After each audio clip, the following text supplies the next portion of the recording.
back, everyone, to the award-winning Let's Talk Sarcoidosis show. I'm your host, Alethea Howard, and alongside of me is my co-host, Mr. Richard Hanna. Hey, Rich, how are you today? I'm doing great, Dorothea. How are you doing today? I'm doing wonderful. Thanks again for being here. We have a great guest in the studio today. We have Alethea Patten, who is a volunteer for the Lupus of America Foundation. I'm sorry, the Lupus Foundation of America, but the local chapter in the DMV area. Welcome, and thanks for taking time to be on the show today. Thank you. It's my pleasure to be here. Wonderful. So today, it's really a great show because sarcoidosis and lupus have a lot of similarities, and some people have gotten misdiagnosed because it mimics one another. So hopefully we can get get everything straightened out about the differences in the two, and then if people suspect that they have it, what they can do. So tell us about yourself, Alethea. Okay, so my name is Alethea, and I was diagnosed with lupus in 1991. Lupus is an autoimmune disease where the body attacks itself, and in that process, it causes inflammation, which damages different parts of your body, so it can affect any of the organs in your body. And lupus, the symptoms range from being mild to being very severe. Within the DC area, there are over 70,000 people who have been diagnosed with lupus. 90% of those patients are women. 80% of those women are women of color, and then the remaining 10% of the lupus patients are men, and men tend to have more severe lupus symptoms, and it tends to involve their kidneys a lot more. Wow. So it's really important for us to let men know that they can also be affected by lupus. Absolutely. So how did you find out that you had lupus? Okay, I was going for a routine women wellness exam, and my gynecologist told me that I tested positive for syphilis. Wow. And I knew that that wasn't possible, so you can imagine I was very shocked and disappointed when he had said that, because I had been with him, for years. Right. And back then, they put your name on the CDC list, and then they ask questions later. Okay. So I knew I needed to get that resolved because I had a government job, and I didn't know what impact that would have on my job. Sure. And so, that's what happened there. So I did go out and find an infectious disease doctor who was very familiar with lupus, and she confirmed that I did have lupus. I was relieved by that, but then I was very concerned because I didn't know what lupus was. Right. I didn't know how I got it, and I didn't have any signs of illness or anything. I felt pretty healthy. Wow, so nothing. And see, there you go with the misdiagnosis. Someone telling you, your doctor is saying that you had syphilis. Right. And so, that's the thing. And this is why we do the show, for the educational purposes, to have people be more proactive. So once you found out that you had lupus, then what did you do next? So the next thing that I did, I thought, well, I need to do some research and really find out what's going on. But that was very depressing and very confusing, the little bit of information that I found. So I thought it's probably best to go out, find a doctor who can help me to understand what lupus was and what I needed to do, to make sure that I stayed healthy. Right. And so I lucked out again and found a really good primary doctor. She found a rheumatologist, and the two of them partnered together, so they became my healthcare team. Okay.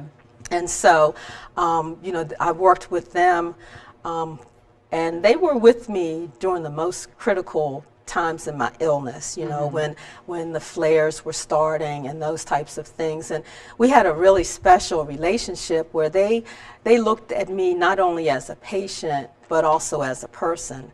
And we had a really special bond, and they moved on after about 20 years, and that was so upsetting to me that I actually cried because I had been with them for so long. I understand. Yeah. Yes, because you build that relationship with them, and you feel just really safe and secure knowing that you have the people that's on your team to help you Exactly. feel better. Exactly. So when did you have your first lupus flare? Okay, so it was probably about 6 years after my initial diagnosis. I woke up one day and I had terrible chest pains. I mean, I've never had pain like that before, and I was short of breath. And we found out that it was pericarditis. It was where the lining around my heart was inflamed, and we think that it was caused when they had given me medication in preparation for a surgery. So that, we think is what set my lupus off. It took about 2 years to really find the right combination of medications to keep everything under control. But during that time, I developed pleurisy, which is inflammation around the lining of my lungs. Wow. And so, as a result of that, I developed pneumonia twice. And the second time that I had pneumonia, it actually resulted in scar tissue in my right lung. So I now have a pulmonologist who's joined that healthcare team Jeez. that I have who, watches out for that. Right. So it was a pretty rough road, and had a lot of fatigue. And just a lot of pain. So the main issues that I had with lupus was the fatigue and then the pleurisy. So can you tell us about the medications that you take for lupus? Okay, so I take prednisone, which is a steroid, and with that, there was tremendous weight gain until my doctors were able to get me back to 4 milligrams. So that's been very helpful. Okay. But then it puts me at risk of having weak, brittle bones and Right. everything because of the prednisone. So I've had to take Fosamax to help counter that. Okay. I also take Cellcept. Cellcept is an immune suppressant that helped me to get my prednisone down to a manageable dose, but Cellcept also made me susceptible to shingles, which I ended up getting twice. And then also I've started developing ringing in my ears, and we know that that's a listed side effect of Cellcept. So in some cases it's been very helpful, but in others, you deal with the side effects. Right. Also I take Plaquenil. Okay, I've heard of that. Yeah, Plaquenil is like the drug of choice for the rheumatologists who Right. are treating lupus patients, because it's a medication that helps to contain the inflammation and helps to keep the flares from not being so serious. Okay. And the final medication is Nexium. We think I've heard of because that of too. the prednisone and the Cellcept, I've developed acid reflux, and so the Nexium helps to control the hoarseness in my voice and the dry coughs and things like that. Wow. And how do you cope with the physical aspects of the disease? Okay, so my energy levels are lower than they were years ago, and my hands are kind of achy and they cramp up. I also get overheated very easily, and seems like I don't really get more than 5 hours of sleep at night. Really? But I cope because I realize that this is the new normal for me, and I accept that. I like the so way you put that. I might not, I can't, I can't run on that treadmill, Right. but I can walk. Okay. I can't do high impact aerobics, Right. but I can, do pretty well with the senior aerobics. And, Right. I can't lift heavy packages, but I can ask for help. So I really had to shift my emphasis on not what I can't do, but on what I can do. Right. Yes. And that's a good way to approach it. And at least you're attempting to do something. Right. It's better than zero. Exactly. And with that, how has lupus affected your relationships with your family? Okay. Having lupus has actually created a special, what I call spiritual health connection between me, a lupus survivor, my mother, a sarcoidosis survivor, and I met also her. my brother, a cancer survivor. So facing a serious illness has really strengthened our faith. And as my mother says, we just put our health into the hands of the Lord. You know, the Lord is going to help us. You know, we don't need to do this alone. That's right. So that has strengthened that bond. And also because of our special connection, we can relate to each other a lot better because we've been there, done that. Right. And so that relationship is much stronger than than if we were trying to talk to a family member, you know, about our health, because they just don't know, you know, Right. what it feels like and what we're going through, no matter how much they really try. So, you know, that has really kind of strengthened us. And the other thing that it's done for me is it's given my mother and I a chance to grow closer, because now she joins me at the health fairs so that she can learn as much as she can to understand lupus, but also to share her experiences as a mother of, you know, someone who has Right. lupus. Wow, I don't think I've ever met a family that actually, you know, one member has sarcoidosis, one member has lupus, and then the other member has cancer. Wow, that's something. Now, with that being said, has lupus ever caused you to be sad, or even, you know, I hate to say this, but even just at a point where you just want to give up? Throughout the course of my illness, there are days when, you know, you feel sad. You know, you go to bed one night and the next morning you get up and, you know, you just can't even move. And so what I do in cases like that is I try to, excuse me, I try to, you know, live each day to the fullest, you know, and know that, you know, tomorrow is going to be another day. But there was one time throughout the course of my lupus where that sadness did turn into depression. I was so busy, you know, working long hours at work, going to school 4 nights a week, and traveling. And this was all when I was in the midst of a very serious lupus flare. And as a matter of fact, I was only out of the hospital 2 days recovering from pneumonia when I was on a plane to Arizona. So when my doctor caught up with me, she, As soon as you landed, huh? right, exactly. She could see that I was losing weight, and she could tell that, you know, that I was getting depressed and I was starting to shut down. And, you know, she was normally a really very empathetic, encouraging doctor. But she looked at me and you know, she didn't mince words that day, and she said, "You look terrible." And when she said that, I cried, and that's when I really broke down, because she was seeing what I was ignoring. And she said, "You know, we're a team, but you're not doing your part. You know, you need to bring balance in your life, and you need That's to true. really face the reality of your lupus. You know, you can't just be off and running. You know, you need to make sure you get that rest and you reduce the stress in your life." And so those are words that, you know, I remember to this day. So whenever I feel, you know, like I'm you know, really getting sad, or that sadness is becoming overwhelming, you know, I think about the words that she told me. Well, you know, that's why it's so important to have information out there, because your information that you're discussing could actually help a viewer that may be in the same shoes that you were in. So even just helping one person can save a life. So my next question is, what type of resources are out there for you as well as people who are living with lupus? Okay, so one of the main resources that's out there, and it's a wonderful resource, is the Lupus Foundation of America, and then also the local chapter. Within the Lupus Foundation, we have patient navigators who can help patients, you know, find out information, whether it's legal or medical.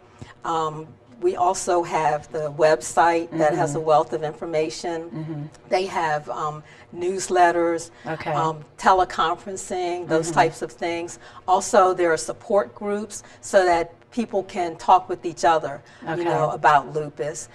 There's a wealth of information with NIH. You know, they have a lot of material that you can read and even order online. And then also we have books to read, and one of the newest books that's very helpful for us is the Lupus Encyclopedia by Wow. Dr. Donald Thomas. I Right, think he you was had he him was on the your show, so- and he talked about it briefly. But yes, he Right. was on the show. Yes, Right, so that gives us a lot of very good updated information, and it has been endorsed by the Lupus Foundation. So, Wonderful. So we know that we're getting the right information. Right. Yeah, he was definitely on the show, and he does have a lot of, I know, interaction with the Lupus Foundation and on Right. the board or chairman or something Right. for lupus. Wow. And so, what inspires you and gives you hope as you live with lupus? Okay, I'm inspired by the stories that I read about lupus patients, especially the stories about the teenagers and the children. You know, when lupus hits older patients, it's easier to some extent for us to cope. But when it hits teenagers and children, and the prednisone stunts their growth, or they can't go to school, they can't do various things, that's very hard. But I've seen, you know, the stories, and that inspires me. And also I'm inspired by the people who come up to me and talk with me when I'm at the health fairs and, you know, other events. And it's a very exciting and a good thing to see that they overcome their struggles. Yes. And they maintain that positive attitude. And you know, that's what we really need. And so that really inspires me a lot. And you know, the hope that I have from all of that is, as we get stronger because we understand what lupus is and we know what needs to be done to get the word out, Right. then we can continue to band together, you know, and kind of all walk together Right. in this fight to end lupus. And what would you say you've learned since you've had lupus? I learned that lupus is, you know, it's a cruel, mysterious disease. That's one of the mottos of the Lupus Foundation. And it is pretty scary, but I've learned to overcome that fear. And the Lord has given me a voice to go out to other lupus patients and say, you know, we don't have to be afraid of this. Right. You know, lupus it's an illness, but it doesn't define us. That's right. Absolutely. And the Lupus Foundation has a new campaign called No Lupus. What does that mean to you? Okay, so it's a campaign where they take the two words no, which is N-O, and then no, N-K-N-O-W, and the slogan is to fight to have no lupus, we must know lupus. Yeah. So Got it, in other yes, words, right. you know, and the play is that you Yes. have no, and you have no in the middle. Okay. And so that is encouraging to me, and it helps me to know that I need to know my illness, That's which right. is lupus. I need to know my body, but I also need to know my doctors, you know, so that we can work together as a team. But we also have to be very proactive. Absolutely. And then we also have to think positive. You know, there's a phrase that I found, and it says, if you're going to think, you might as well think positive. Remember, the positive thoughts and actions are the seeds to positive results. Wow. And so that helps me, excuse me, that helps me to know that it's mind, body, and spirit. That's right. That's right. And what new advances are there for treatment and for the cure for lupus? Okay, so we have hope in a new drug called Benlysta. Okay. And that's the first medication specifically designed for lupus in over 52 years. So this is very exciting, but not for all people. African Americans are 2 to 3 more times prone to get lupus than Caucasians. And because of that, so few African Americans participated in the lupus trials. And so we don't really have, you know, good conclusive information on the safety and effectiveness of the drug. So what we need is to encourage more African Americans to step up and participate in the trials. And I know people are, you know, kind of worried and Right. afraid about that. But I actually participated in the phase 1 trial of that particular medication, and it's very controlled, and the doctors monitor your condition. And if there are issues, then they are pretty aware of that too. Right. And so even though I was pulled from the study because of some allergic reactions, I know that the data that they collected provided that insight that eventually helped that drug move from the phase 1 trial to the FDA approved. So, my goal is to, kind of encourage people to get out and participate. And that was my next question. I was going to say, what's in your future? So what's in my future, it is so important to get out the word about lupus. And I've volunteered for about 50 health fairs in over 3 years. And so that's my goal, is to continue to do that, to spread the word. And also to continue to walk in the lupus walks, encourage other people to do the same thing, because that helps us to raise funds, to try to find a cure. And with each day that the Lord gives me, I want to continue to give back. I want to give back by continuing to volunteer with the Lupus Foundation. I volunteer with a kindergarten class, and then I also am a volunteer Sunday school teacher. Right. So I'd like to continue to do that. And that's the other thing that people need to realize too. Volunteering is a good thing, because we need more volunteers, and for all types of organizations, we have to give back. So with that being said, and our show is kind of wrapping up. I mean, this is a fabulous show with information that people need. What final message would you like to share with our viewers? Okay, so I have another phrase that I like to share with people that really gives me inspiration, and it's, the struggle you're in today is developing the strength you'll need for tomorrow. So don't give up. Nice. And that's what I always say, we can have any type of illness, but you're right, it is mind, body, soul. You have to think positively with any type of illness, because if not, the illness will defeat you. Right. And on that note, before we end the show, Rich, if you can tell our viewers from the Coach's Corner.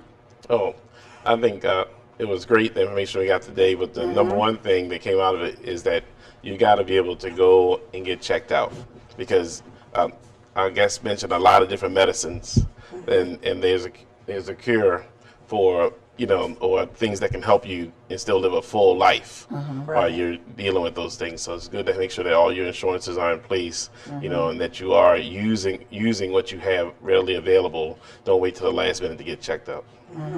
And I mean, that's important. And one of the things that, before I end the show, what I wanted to say is, for those viewers that don't know, that I'm actually facilitating and hosting a upcoming retreat, which is great, especially for people. And when we mention the relationships with the family, people don't realize that sometimes couples, they have a lot of problems between the two of them when someone is diagnosed with an illness. And it's hard, it's really a shame, but sometimes people get divorced. They separate because they don't know how to handle it. So for the mind, body, and soul piece, we do have professionals there that can help couples cope. And you don't have to have an illness to be at the retreat, but it does help, because you can meditate, you can have yoga. We do have Pastor Alton Jameson and Lady Tashonda, Jameson, who will be the coach and couples counseling for that. And then we also have Nicole Ruffin from the Care Essence Therapeutic Massage, who will actually help people, the touch therapy. Right. So, I mean, look at those things and take the opportunity to take care of yourself. And that's my message. Take care of yourself as an individual and as a couple. And I'm also available to speak at different organizations and corporations for people who are having healthcare conferences and would like to have me talk about coping with sarcoidosis. You can see the credits, and definitely get in touch with me if you need help from the Lupus Foundation of America, from the local chapter. look at the credits and definitely get in touch with them. Resources are there, so use them. Right. And this way, like Alethea Patten says, stay positive. Right. Because that's what it's all about. On that note, I'd like to thank you again for being a part of our show. Thank you. And for the viewers out there, thank you for watching and continuing to share our shows with your family and friends. Remember, we all have sarcoidosis, but sarcoidosis doesn't have us. Until next time, stay positive. Check out resources and do yourself a favor. Be very proactive in your health, because if you don't, no one else will. Until next time, be blessed.